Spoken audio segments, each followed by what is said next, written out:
Assalamualaikum warahmatullahi wabarakatuh. Selamat malam semuanya, atau selamat pagi, atau juga selamat siang bagi pendengar yang mendengarkan podcastan ini, atau juga selamat sore. Selamat datang di Ocehan Faki. Jadi di kesempatan kali ini, gue pengen ngajakin kalian tuh ngobrol tentang rasa sulit gitu. Nah, pernah gak sih kita nih saat kita dikasih tugas, dikasih tanggung jawab oleh atasan atau siapapun itu, entah itu di kuliahan, entah itu di sekolah, bahkan juga di tempat kerja misalkan, dikasih tugas nih ke kita nih, terus kita ngeluh, ini kan gue nggak bisa, gitu.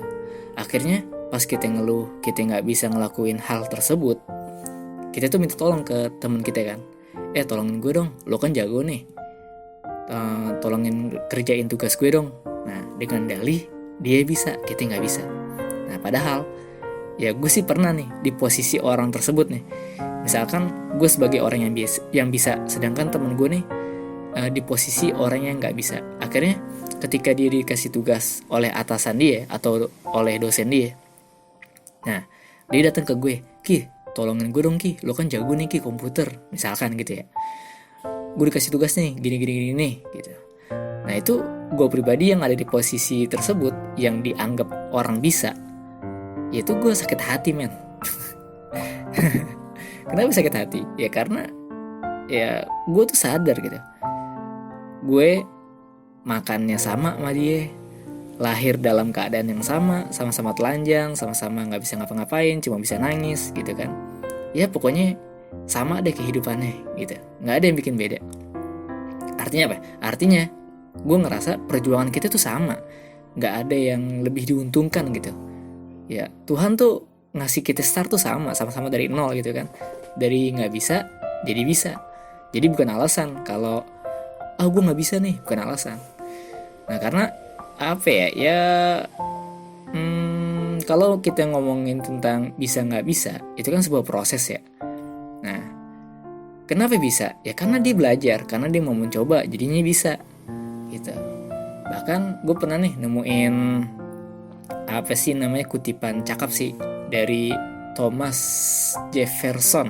Nah dia ngomong begini nih, if you want something you have never had, you must be willing to do something you have never done.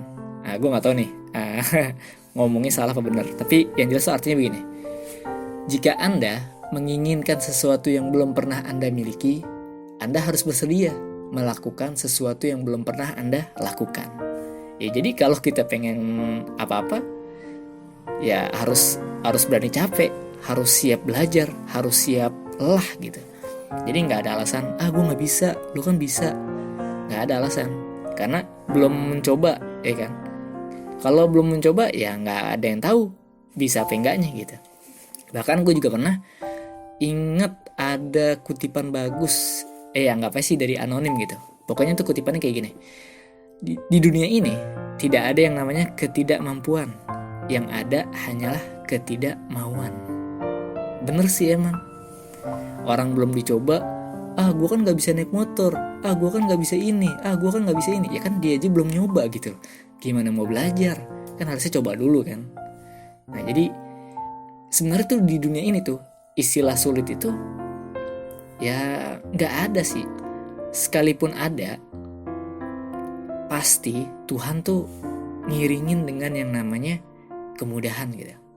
Coba deh, ini yang muslim, kita lihat surat Al-Insyirah, yang mana ketika Allah berfirman, fa inna ma'al usri yusra, maka sesungguhnya bersama kesulitan itu ada kemudahan. Terus di ayat selanjutnya Allah ngulang lagi tuh, inna ma'al usri yusra, sesungguhnya bersama kesulitan itu ada kemudahan. Nah di sini Allah menyebut kesulitan itu bersama dengan kemudahan, ya kan? Artinya apa? Artinya kalau sesuatu yang sulit kita hadapi, ada sesuatu yang kita anggap itu susah, sulit, terus hal yang melelahkan, terus kita hadapin, nah itu Allah akan memberikan yang namanya kemudahan. Jadi kalau misalkan kita gerutu, hidup dia mah enak, tinggal duduk manis doang, punya duit gitu, nggak usah capek-capek. Ya kita jangan lihat dia enaknya gitu, kita lihat usaha dia tuh gimana, ya kan? Usaha lelahnya dia tuh gimana? Apa aja sih yang ngebuat hidup dia sekarang tuh enak? Pasti dulunya tuh nggak enak, capeknya. Berapa banyak investasi yang udah dia lakuin, dari waktunya, dari lelahnya, dari skill-skill yang dia belum punya sekarang punya gitu kan. Sedangkan kita yang ngiri sama kehidupan orang yang udah berhasil, ya mungkin investasi kita tuh belum seberapa gitu, malah masih banyak rebahan, masih banyak update status, masih banyak stalking IG orang yang sebenarnya tuh nggak akan ngerubah hidup kita gitu, ya kan? Jadi harus yakin sama janji Tuhan itu sendiri. Fa inna ma'al usri yusra. Nah, usr dulu baru yusr, sulit dulu baru mudah. Jadi kesulitan itu kalau kita mau mendapatkan yang namanya yusr atau kemudahan, ya harus dihadapi dulu tuh sulitnya, ya kan? Kayak sekarang kita bisa baca. Dulu pas kita belum bisa baca tuh susah kan? Ya susah. Tapi pas kita belajar, pas kita diomel-omelin, pas kita dihukum misalkan, akhirnya pas kita sekarang udah baca, kalau ditanya, lo bisa baca buku ini gak? Bisa. Gampang gak? Gampang. Nah kenapa gampang? Karena udah susah dulunya gitu. Jadi kuncinya itu, fa inna ma'al usri yusra, inna ma'al usri yusra. So ayo mulai hari ini kita tingkatin lagi tuh kesungguhan kita. Ya sebenarnya sih nasihat ini ya buat gue pribadi gitu, yang masih suka rebahan, masih suka malas-malesan, belajarnya 5 menit, main HP-nya 30 menit gitu kan. Jadi belum maksimal investasi untuk menghadapi hidup ini gitu. Ayo, jadi jangan ngeluh lagi gue nggak bisa, ini sulit, wah ini susah gitu. Ya gue sadar sih gue ngomong gini tuh siapa gue gitu kan.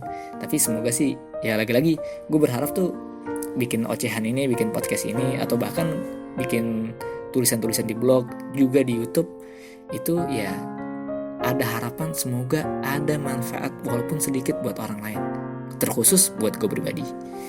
Oke, itu aja. Selamat beristirahat untuk kalian semua. Kurang lebihnya mohon maaf. Wassalamualaikum warahmatullahi wabarakatuh.